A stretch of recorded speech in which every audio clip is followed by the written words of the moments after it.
Did Jim Henson really want to build a world before he had a script? Was it really alligators living in luxury that helped inspire the world of Thra that we see in The Dark Crystal? Did he really consider filming The Lord of the Rings? And if so, why didn't he? We'll be looking at all these questions and more on today's episodes dealing with some Dark Crystal trivia. Stumbled upon a great world to learn and know. Well, howdy y'all, and welcome to the Dark Crystal Conjunction, your YouTube space to nerd out about all things The Dark Crystal.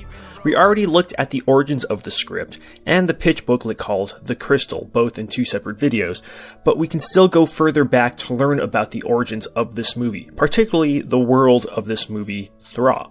Today we will be looking at what is known as the Mithra Treatment, or rather some history behind it and some early parts about it. This will probably be a two-part video since there's really a lot we can go into about this.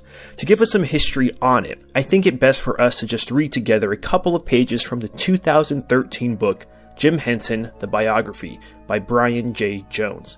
The history we will cover today will be from the early 70s through 1977, even though the chapter title does read differently. So without any further ado, let's read a snippet from this book together. And I will be putting Jim Henson's quotes from this book up on the screen, that way I don't have to say begin quote and end quote throughout the reading. So let's go ahead and read this together. Chapter 11, The World in His Head, 1979 through 1982.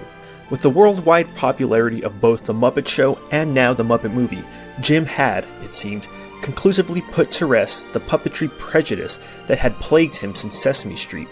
If there were still critics clinging to the stifling misperception that puppets were purely kids' entertainment, Jim had a universally acclaimed major motion picture, an Emmy, and 235 million weekly television viewers who would likely help him argue otherwise. But the international success of the Muppets on television and the movie screen had created a different kind of perception problem for Jim.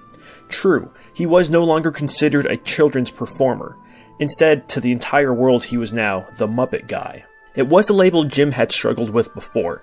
In the late 1960s, as Jim was branching out into various non-Muppet related projects, television specials, commercials, documentaries, computer graphics, he had deliberately sought to downplay the prominence of the Muppets in the company, even changing the name over the door from Muppets Incorporated to Henson Associates. Back in the 60s, when I was working on movies like Timepiece, I thought of myself as an experimental filmmaker, Jim said, and to some extent, that was still true. While the Muppets were certainly the most well-known and most profitable of Jim's projects, Jim never had, and never would, consider himself to be solely about the Muppets. When you try to get people in the industry to accept a big idea, it usually takes a long time, months or years, said Jim, who had devoted more than a decade to the task of bringing the Muppets to television and film. And when they finally say, yes, let's go with it, part of my creative mind is already somewhere else, doing something quite different. I think that's the normal pattern. By the time I'm actually producing something, part of me is wanting to do something else. I don't particularly want to make my life go crazy doing several things at the same time, but it always seems to happen that way. That something else was The Crystal, still in its preliminary stages at the Muppet Workshop in New York in 1980. But even before deciding on The Crystal as his next project, Jim had wanted to make a non-Muppet fantasy film for a long time. In the early 1970s, in fact, he had briefly flirted with the idea of doing an adaptation of J.R.R. Tolkien's Lord of the Rings series, but eventually passed on the project after deciding Tolkien's sweeping epic was too big to handle in a single film. In 1975, while paging through a copy of The Pigtail, an illustrated version of the poem by Lewis Carroll, with lavish drawings by Leonard Lubin, Jim had been struck by one of Lubin's illustrations of a crocodile in sumptuous Victorian attire. It was the juxtaposition of this reptilian thing in this fine atmosphere that intrigued me, Jim said later, and with that spark of an idea, he began writing a treatment for fantasy called Mithra, a dry run on the various plot elements that would eventually coalesce as the Dark Crystal. Even in this early treatment, Jim was already certain he wanted the two warring factions, the villainous Reptus and the wizard-like Bada, to have split from a single species, through the influence of the mystical source of power, perhaps a lodestone, Jim wrote tenuously. After meeting artist Brian Froud in August 1977, However, Jim had shelved the Mithra Treatment in favor of working with Froud on their great film together, building a new fantasy world from the ground up, and concentrating more on the overall look and feel of the film than on the story. "I'm trying to create this film in a different way," Jim wrote in his diary, hoping to get all the creative elements going on it for a while before tying things down with a script.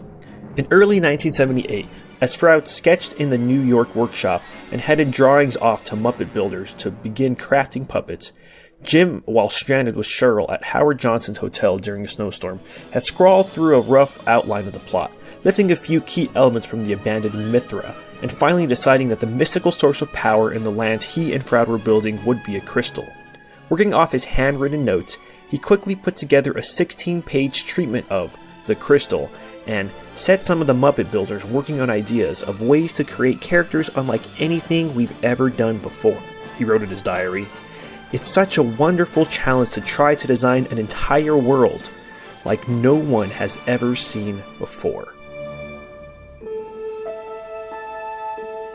We'll end our reading of this book here today. There's more we could go through, a little bit more of the back history there, but this kind of picks us up where we already did a trivia video on Cheryl and Jim being stranded at the Howard Johnson Motel. You can see that video in our movie trivia list there. So with that, hope you enjoyed today's episode. Any questions, or if you know any more about the history of this, feel free to drop it in the comments. Until next time, keep exploring Thra. Just like me. Divided, deep inside, forever yearning towards their counterpart. Traveled here from distant stars. The crystal cracked, they can't go back without that shard. Reunited whole, synced back as one, just like the story's told. A shard. A crystal shard. That's all you want? A crystal shard?